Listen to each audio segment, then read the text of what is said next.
The bosses in a game about fighting hard bosses are too hard. Dark Souls 1. Very positive. Out of 68,000 reviews, 91% positive. Dark Souls 2. Arguably the most controversial Dark Souls game and From Software game ever created. It is sitting at mostly positive, very positive. 85% of players agree it's a good game. Still. Dark Souls 3, sitting at a very positive 245,000 user reviews, and is 94% of those reviews are all positive. Elden Ring. Everyone knows Elden Ring. It is sitting at 639,000 reviews.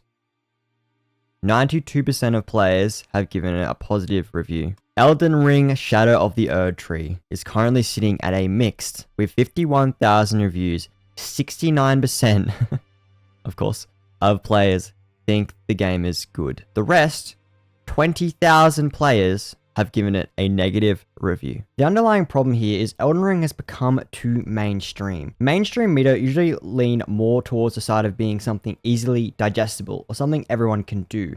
From Software games are the opposite of this. When Elden Ring was initially released, it received similar criticism it is receiving now, except it quickly blew over once people got better at the game and realized just how many different ways of approaching a boss fight there is. The Mimic Tear and summons and all these methods of fighting became apparent, and it quickly went from the game is too hard to Elden Ring was the easiest Souls game From Software has ever created, which is correct on a technical level, but not really, because if you were to approach Elden Ring the same way most dedicated Souls fans approach these games, e.g. no summons or any of the quality of life Elden Ring brought to the table, you would quickly find out that even the first boss, Margit the Fell Omen, from a gameplay perspective, has the same, if not more in-depth and challenging movesets than Dark Souls 3's hardest boss, Slave Knight Gale. Before anybody freaks out and says Margit is not harder than Slave Knight Gale, I'm not saying that. These are majorly different fights, and I was just giving you a comparison of just how in-depth Elden Ring boss fight movesets are in general. Now, with the release of the DLC, a lot of new eyes and the casual players that played Elden Ring initially are back to play the game again. This is important because this is where most negative reviews will be coming from. The fake Souls-like fan, one might say. And while these apparent Souls-like fans are off playing any other game, the actual Souls-like fans are playing games like Lies of P, Another Crab's Treasure, Lords of the Fallen, Remnant 2, and so many other Souls-like games.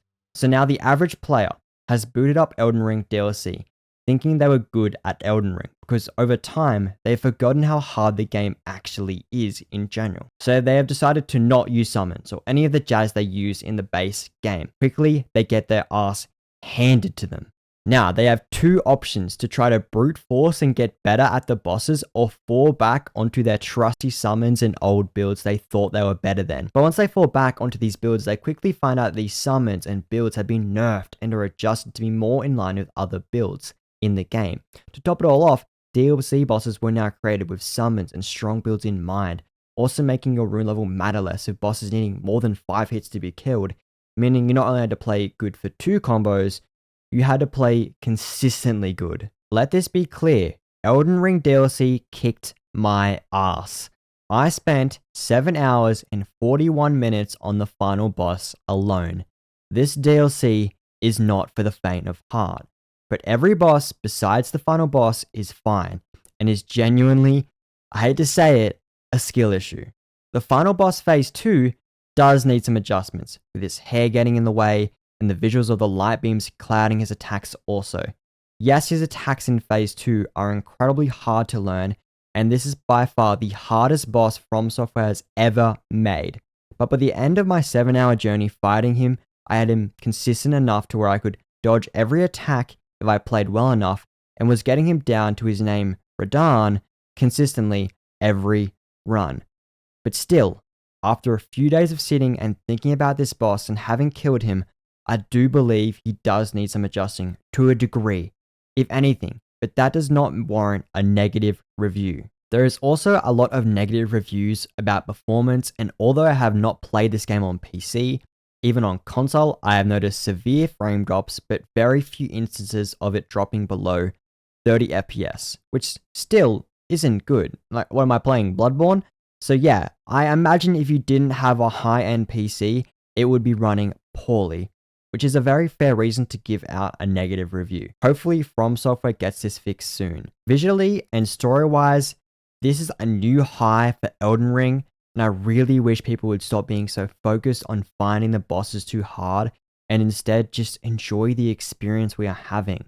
We are literally in a time experiencing the best games ever created.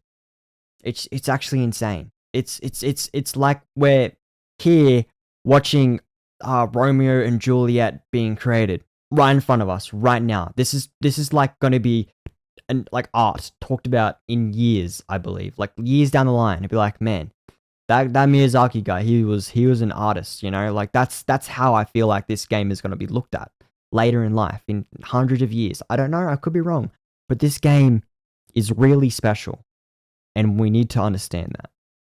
Anyways, that's all from me. Have a good rest of your morning, night, whatever it is. Just have a good time, yeah. All right, see you guys. Bye.